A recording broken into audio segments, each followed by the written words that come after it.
On behalf of Miller Team 8, I'm David Prisbila, and this is the Booz-Allen case study. It's been an interesting case study, not one with a lot of facts and figures, and challenging nonetheless, so we'll get right into it. I'm going to assume off the bat that you've had a chance to read and review the case, so I don't want to go too far into the background of the company, just to highlight a few of its principles, mainly that it's been around for almost 100 years. In the case study of 1997, when this was written, it's got 83 years of business. In that amount of time, they've risen to be one of the global leading consulting firms with revenues in the multi-millions, hundreds of millions. They focus primarily on the government and defense and engineering sectors, maybe some technology sectors, the top 200 for-profit businesses, Inc. 200, and have risen to be the leader in their industry and in consulting for many of these firms, and have been found to be differentiated from the competition in simply the fact that they are extremely innovative for their customers, providing solutions that are unique and with excellent ROIs and excellent records in terms of completion.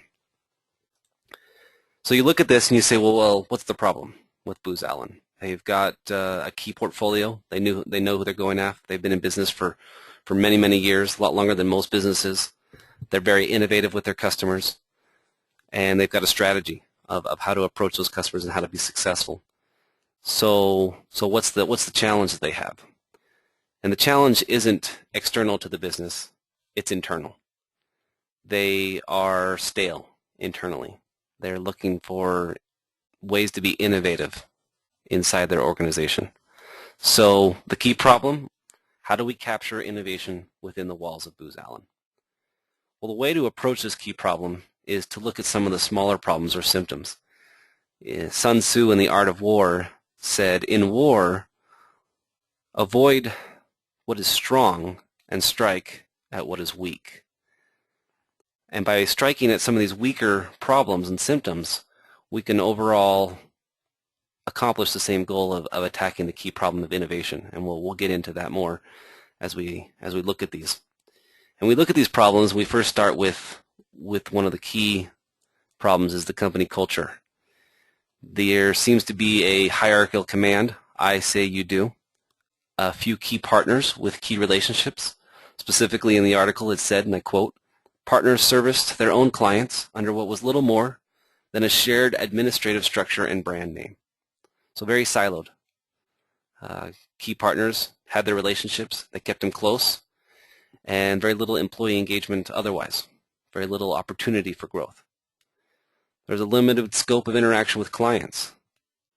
The company serviced clients very specifically and didn't look for other opportunities to partner, didn't look for opportunities to expand their knowledge and experience and grow their consulting capabilities within their client base. And finally, you have to look at sales revenue and say, if there's struggles in sales, where's it coming from? Is it external? Are there competitors who are able to copy or imitate what we're doing? So some of our theories as to why these problems are starting to surface. We look at the SIGs that they've created, these special interest groups, and we notice that they're graphically diverse and very siloed. There's limited interaction or incentive to interact and cross-pollinate the different groups with ideas and opportunities. We look at, like we mentioned earlier, that their clients are not looked at as partners, but more of a way to service them and not to expand their client base, to keep their network very limited, very tightly knit across the partners, and they don't want to expand their client share. Finally, they don't look into ways to provide additional services in either a different segment, similar segments, larger or smaller businesses. And so, specifically in the case, it said, and I quote, "By 1997, no one else within the Booz-Allen partnership, utilizing his or her own initiative, had sold a service." So they're struggling as to be innovative in the different types of services that they can offer their clients. One of the big challenges in innovating internally is the knowledge gap that is constantly growing within the organization and spoken about a lot in the case study. And that is that they have these very, very creative, innovative ideas and solutions and teams and projects and lots of data coming in from their clients, from these innovative teams, from these solutions. But their ability as a company to interpret that data and create information, to analyze it, to do something productive with it, isn't growing at the same rate or even nearly as exponentially as the data that's coming in. And it's creating a knowledge gap. And a knowledge gap that without the proper tool will just continue to expand. And this knowledge gap is making this data seem overwhelming. And they don't have an ability to capture that data in a way and using a technology and a tool that can make them successful. So we look at the theories of our problems and we say, why do we care? Do we care? Right? Are these problems that we even need to care about? And we say yes.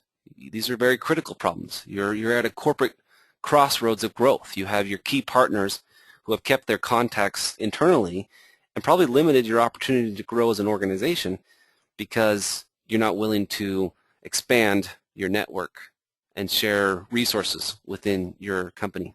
And so you have to decide, do we want to change our structure and create opportunities for more growth?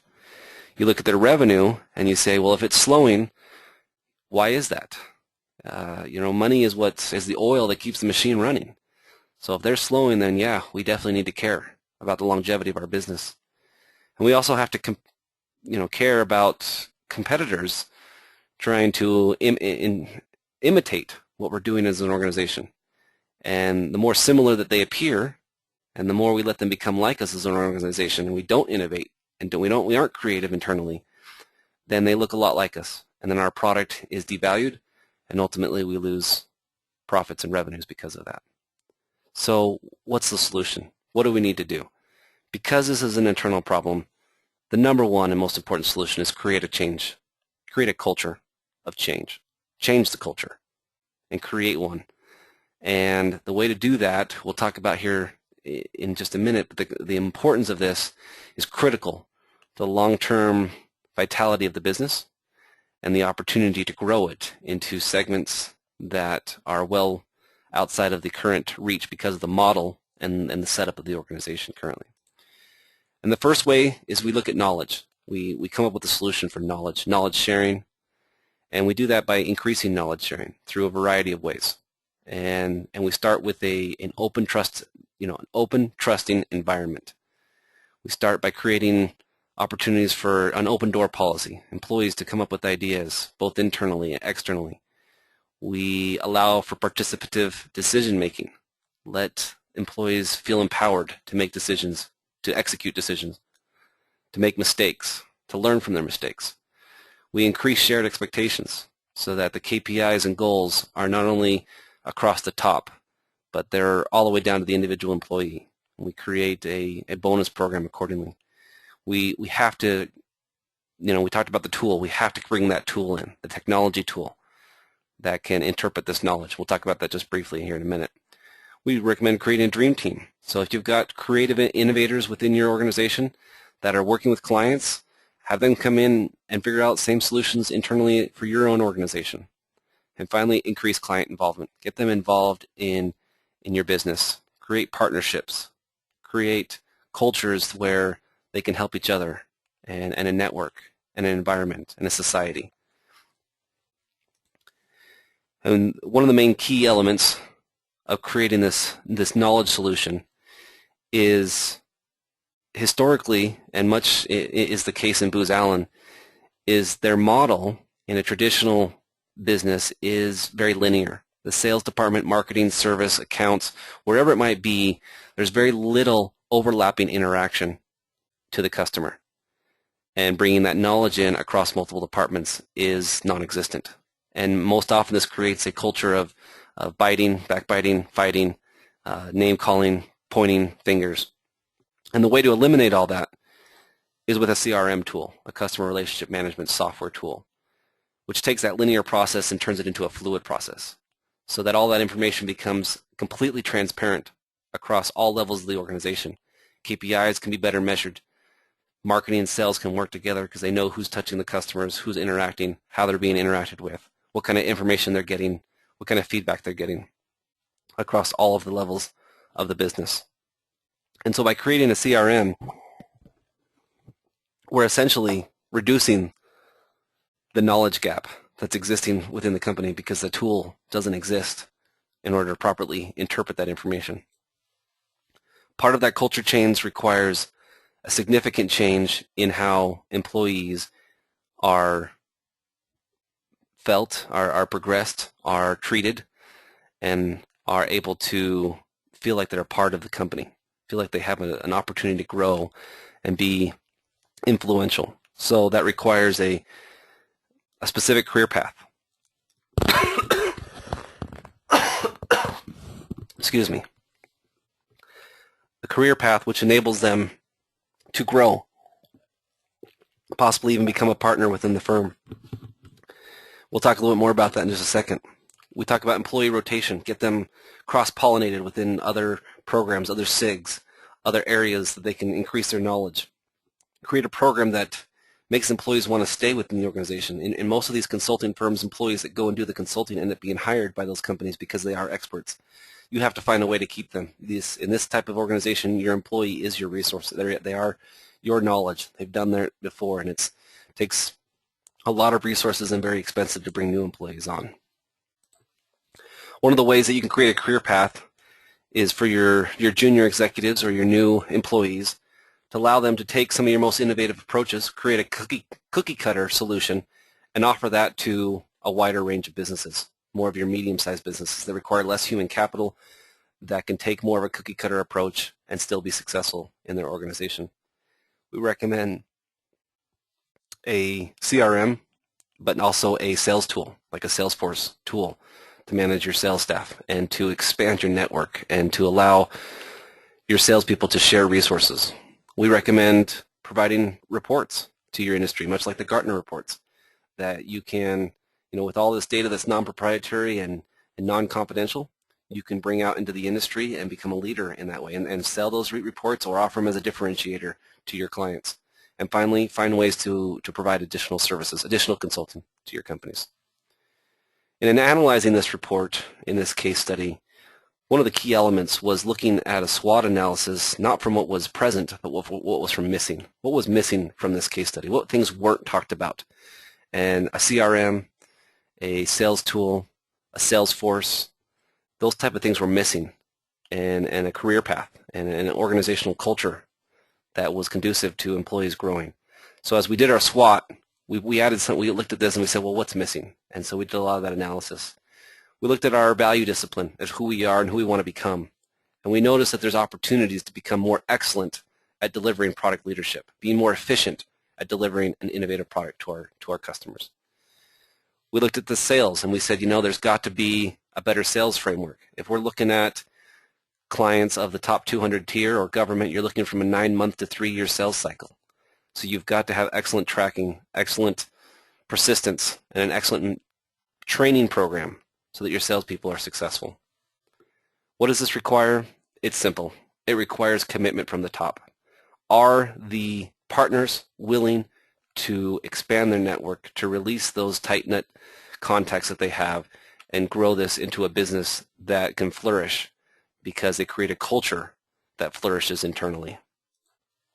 There's going to be challenges. Middle managers are resistant to change, as you see from this chart. They don't like to change. They like where they're at. So you're going to have to sell this. You're going to have to be committed to doing this. You have to be worried a little bit about the cookie cutter approach. If we go after new businesses that are in the middle sized, we're opening our doors to new competitors and probably a space that is heavily competitive. The cost of centralizing your SIGs and cross-pollinating and sharing ideas could be expensive.